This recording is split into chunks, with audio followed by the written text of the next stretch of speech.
Erwin yang itu sama ya? Sama. Tadi kalau yang itu Pak, kebetulan tadi malam kita patroli ke pantai, ada penyu yang secara alami menetas. Yang ini ya? Iya, ada 11 ekor. Ini ada 30 ekor.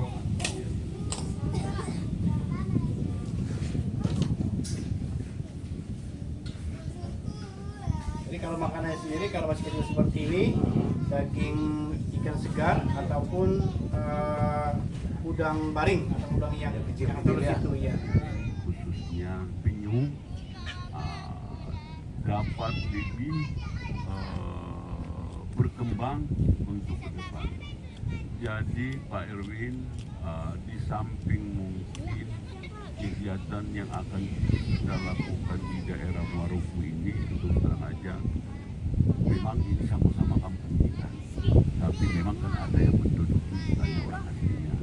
Tidak salah untuk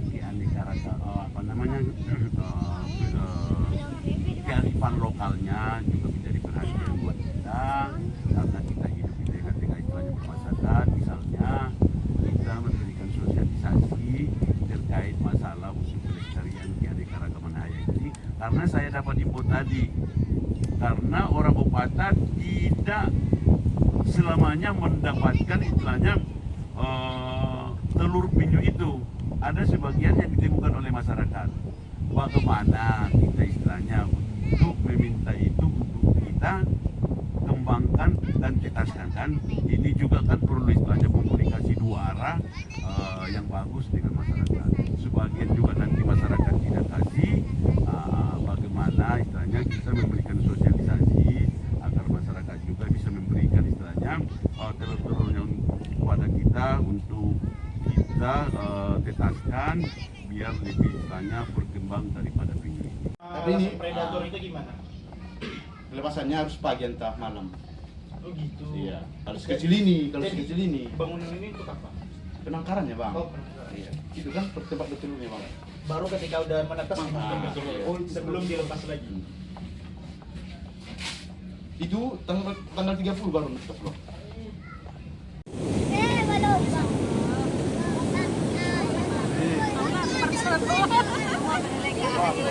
Oke.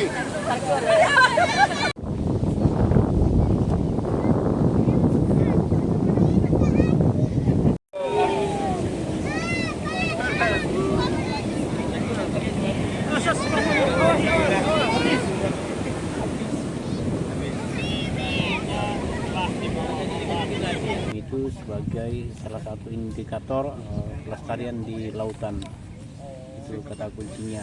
Kemudian penyu ini adalah hewan yang dilindungi, sudah dia status red list di IUCN.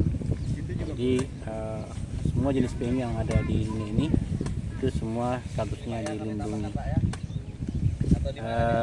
Kemudian di Desa Muara Upu ini sendiri, di pantai barat Desa Muara Upu, Kecamatan Muara Batang Toru, Palu Selatan, di sini juga salah satu tempat yang tempat yang spesifik untuk perteluran penyu. Kenapa? Karena pantainya sendiri itu pelandaiannya sangat landai, sekitar 15 sampai 20 derajat. Kemudian pasirnya pasir putih yang halus, yang sangat cocok untuk perteluran penyu. Kemudian vegetasi pantainya pun sebagian besarnya itu cemara laut, jadi bisa menghalangi angin yang dari laut, sehingga membuat pantai itunya lebih asri gitu. Itu dia. Kemudian program konservasi penyu di Muara Upu ini kita mulai itu di tahun 2013. Dulu saya kemari itu bersama ada namanya Bapak Irwan Syah Rahab. Beliau sudah meninggal di tahun 2019. Jadi dulu kami berdua kemari, boleh dibilang sepanjang tahun di 2014-2015 juga. Jadi sana kami mulai. Kenapa kami tertarik? Karena memang kita belum pernah mendengar bahwa ada penyu di Muara Upu. Begitu mendengar ada info-info dari masyarakat, kita langsung kemari gitu. Dulunya kita hanya tahu penyu itu ada di Raja Ampat, itu yang kita tahu. Kebetulan beliau itu seorang alumni IPB jurusan perikanan, jadi sangat tertarik gitu kan untuk penelitian penyu. Di tahun 2014-15 kita ini kolaborasi dengan Konservasi Internasional CI. Pada saat itu mereka menerjunkan peneliti untuk meneliti keberadaan penyu di sini. Ada namanya Pak Matius Halim namanya.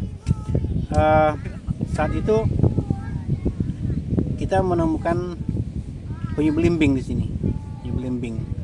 Kemudian saat dari Direktur CI Pak Ketut Sarjana Putra tahu bahwa di sini ada penyu belimbing, dia langsung turun kemari karena dia juga peneliti penyu di Indonesia juga ya. Begitu berlanjut dia setiap tahun. Di tahun 2016-17 kita tetap bikin penangkaran sederhana di sini, cuma belum ada fasilitas seperti sekarang. Jadi tapi kita tidak diam, kita terus membuat kegiatan di sini. Salah satunya adalah kita bikin namanya Pantai Barat Camp ataupun camping tiap tahun, di mana kita mengumpulkan anak-anak pencinta alam dan juga komunitas untuk datang kemari di akhir tahun untuk melepaskan penyu gitu ya. Kemudian belakangan kita kolaborasi dengan PT Aginfor Silsos Batang Toru yang mereka juga sangat konsisten di bidang lingkungan. Jadi perusahaan ini memberikan kesempatan sama kita untuk lebih meningkatkan kegiatan di perlindungan penyu di Pantai Muara Upu ini. Salah satu contohnya adalah dengan membangun fasilitas penangkaran penyu beserta kantornya dan juga prasarana lainnya. Demikian informasi. Biasanya penangkaran ini Bang, apa saja hal-hal spesifik untuk fasilitas di dalam Bang? Entah pasirnya atau airnya gitu, untuk perkembangan penyu ke depan Bang? Kenapa penangkaran itu kita perlukan? Salah satu tujuannya adalah untuk meningkatkan jumlah anak penyu atau tukik yang kita hasilkan dan juga yang kita lepaskan ke perairan laut. Jadi kita tahu bahwa kalau seandainya dia penangkaran secara alami itu sangat banyak tantangannya. Pada saat penyu bertelur ke pasir, tantangannya sangat banyak. Ada binatang buas seperti biawak, seperti ular juga. Kemudian ada juga babi yang memakan telur penyunya. Kemudian di dalam sarang sendiri seperti banyak juga serangga-serangga gitu kan. Jadi kemudian pada saat dia menetas, kemudian dia dilepaskan ke laut, itu ada juga tantangannya seperti ikan hiu dan ikan pari. Jadi kenapa penangkaran itu diperlukan? Untuk meningkatkan daya tetas dari telur yang diinkubasi itu. Oke Bang, jika nanti kita melakukan pelepasan kepada anak penyu atau tukik ini, apakah ada kemungkinan dia akan balik lagi ke pantai ini Bang? Dari peneliti penyu yang ada, mereka sudah membuat penelitian bahwa apabila vegetasi pantainya masih bagus, penyu yang menetas di suatu pantai itu akan setelah dewasanya dia akan kembali ke pantai itu untuk bertelur. Di Muara Upu ini ada berapa jenis penyu yang ada Bang, kira-kira? Pada saat tahun 2014-2015 Pak Matius Halim yang melakukan penelitian itu, mereka menyimpulkan ada 5 jenis penyu yang ada atau yang bertelur di Pantai Muara Upu. Ada penyu lekang atau penyu abu-abu namanya, kemudian ada penyu sisik, ada penyu hijau, ada penyu tempayan, dan yang terakhir itu ada penyu belimbing. Dan penyu belimbing ini kita sendiri sudah tahun lalu kita ada videonya pada saat bertelur. Ini merupakan salah satu penyu yang paling langka di dunia dan penyu yang terbesar di dunia. Usia hidup penyu ini Bang berapa lama? Dari info dari peneliti juga ya, bahwa bertelurnya penyu itu pada saat dewasa di umur 15 tahun. Tapi kalau umurnya itu bisa sampai puluhan tahun usia hidupnya. Dari Ukurannya Bang, yang dari sekecil tuki itu bisa sampai berapa besar? Itu sampai dia layak untuk ini, kalau besarnya tergantung ini ya. Kalau Maksimalnya. maksimalnya kalau penyu belimbing bisa sampai 200-an kilo. baru Bang. Download Tribun X sekarang, menghadirkan lokal menjadi Indonesia.